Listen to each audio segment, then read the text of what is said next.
ಒಂದೇ ರೀತಿ ಬೇಳೆ ಸಾಂಬಾರು ತರಕಾರಿ ಸಾಂಬಾರು ತಿಂದು ಬೋರ್ ಆದಾಗ ಎರಡೇ ಟೊಮೊಟೊ ಇದ್ದರೆ ಸಾಕು. ಮಧ್ಯಾಹ್ನದ ಊಟಕ್ಕೆ ಬಿಸಿ ಬಿಸಿಯಾಗಿರೋಂತಹ ಟೊಮೊಟೊ ಸಾಂಬಾರನ್ನು ರೆಡಿ ಮಾಡ್ಕೊಳ್ಬೋದು. 2 ಟೀ ಸ್ಪೂನ್ ಎಣ್ಣೆ ಹಾಕಿ ಸಾಸಿವೆ ಕರಿಬೇವನ್ನು ಹಾಕ್ಕೊಳ್ಳೋಣ.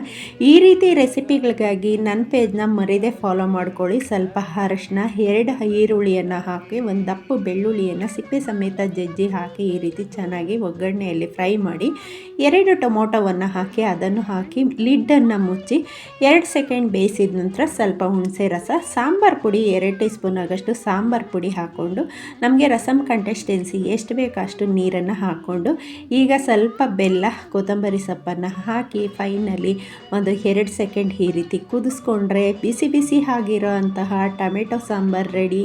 ಒಂದು ಸಲ ನೀವು ಟ್ರೈ ಮಾಡಿ. ಬಿಸಿ ಬಿಸಿ ಅನ್ನದ ಜೊತೆ ತಿಂತಾಯಿದ್ರೆ ಒಂದು ತುತ್ತು ಅನ್ನ ತಿನ್ನೋರು ಇನ್ನೂ ತಿನ್ನಬೇಕನ್ಸುತ್ತೆ, ಆ ರೀತಿ ಇರುತ್ತೆ. ಸೊ ಓಕೆ ಫ್ರೆಂಡ್ಸ್, ಧನ್ಯವಾದ.